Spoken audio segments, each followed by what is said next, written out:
وہ اپنی حدود سے تجاوز نہیں کرتے تھے، البتہ وہ عقلی معلومات کی تصدیق روحانی ذرائع سے اور روحانی تجربات کی توثیق علم و دانش کی وساطت سے بھی کر لیا کرتے تھے۔ وہ اقبال نے کہا ہے نا، عشق کی تقویم میں اور زمانے بھی ہیں جن کا نہیں کوئی نام۔ یہ اللہ والے ایسے ہی ہوتے ہیں، ان کا کام ایسا ہی ہوتا ہے۔ یہ تو تھا جی انہیں لاؤں کہاں میں سے ان کی ایک کتاب۔ اب میں دوسری کتاب میں سے دو یہ خاص آدمیوں کا خاکے ہیں اس کتاب کے اندر۔ اب میں ان لوگوں کے خاکے جو کامنرز ہیں، جو عام آدمی ہیں۔ تو ایک خاکے کا نام ہے جی چک نمبر 17 کا شریفہ۔ میں اس کے ایک دو پیراگراف پڑھتا ہوں۔ میں نے دیکھا کہ حویلی کے آگے چھوٹے بڑے کتوں کی ایک غیر معمولی تعداد موجود تھی۔ میں نے ہنستے ہوئے کہا، یہ تم نے کتوں کا فارم کب سے کھول لیا؟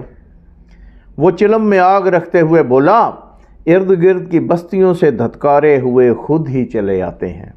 ہاں، فقیروں کے ڈیروں پہ ایسا ہی ہوتا ہے، پھر جانے کا نام ہی نہیں لیتے۔ اب انہیں مارنے سے تو رہا، اللہ کی مخلوق ہے۔ صبح روٹی کا ٹکڑا ڈال دیتا ہوں۔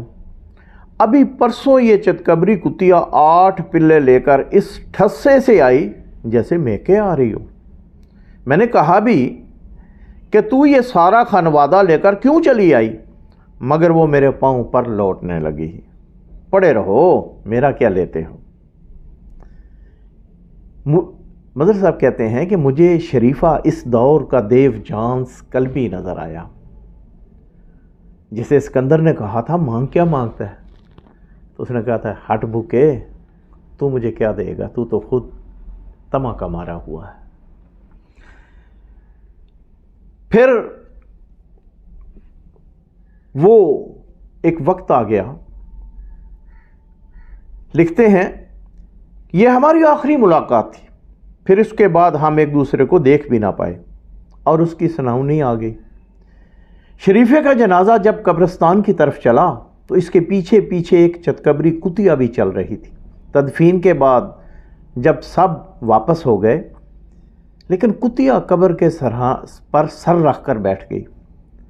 اگلے دن گھر والے قبر پر چھڑکاؤ کرنے آئے تو وہ اسی طرح بیٹھی ہوئی تھی۔ اسے پکڑ کر واپس لایا گیا، روٹی ڈالی تو اس نے سونگھی تک نہیں۔ پھر بھاگ کر قبرستان پہنچ گئی۔ آخر تیسرے دن جب اس کا بھوک سے مرنے کا اندیشہ ہوا تو اسے لا کر زنجیر سے باندھ دیا گیا۔ کہتے ہیں مظہر صاحب کہتے ہیں میں یہ فیصلہ شاید کبھی نہ کر سکوں کہ وہ کتیا شریفے کی زیادہ قدردان تھی یا میں۔ یہ کتے ایسے ہی ہوتے ہیں، وفاداری ان میں کوٹ کوٹ کر بھری ہوتی ہے، اور ہم انسانوں میں فیصلہ آپ پہ۔ ایک اور دوسرا خاکہ ہے بے نام۔ کیا نام ہے یار خاکے کا، بے نام۔ مظہر صاحب لکھتے ہیں کہ وہ گھر میں بیٹھے کھانا کھا رہے تھے کہ گلی میں کسی فقیر نے آواز دی۔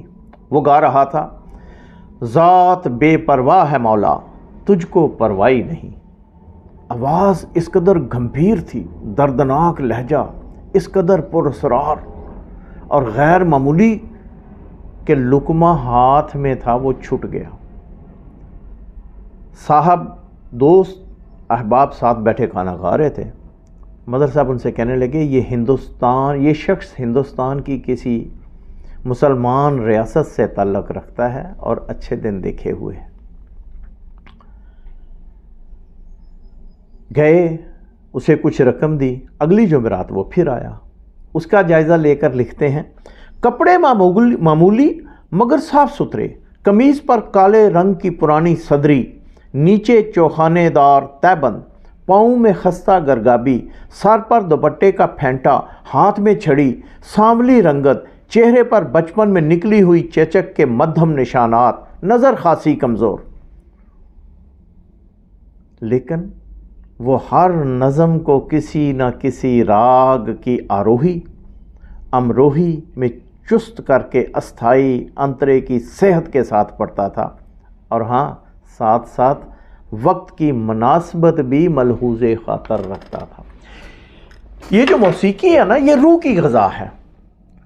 کچھ چیزیں جو روح کو ٹچ کرتی ہیں، جو کمیونیکیٹ کرتی ہیں، انسان روح اور جسم کا مرکب ہے نا، تو کچھ اللہ نے ایسے حواس بھی پیدا کیے ہیں جو انٹر کنیکٹ کرتے ہیں دونوں کو، ان میں سے ایک موسیقی بھی ہے، اور بھی ہیں، وہ ہمارا موضوع نہیں۔ تو یہ جو موسیقی کو سمجھنے والے ہوتے ہیں نا، ان میں تاثیر بڑی ہوتی ہے، اثر بڑا ہوتا ہے۔ خواجہ غلام فرید کو دیکھ لیں، ہر کافی کے ساتھ لکھا ہوا یہ راگ بھیروی میں گائی جائے تو زیادہ اثر ہوگی، یہ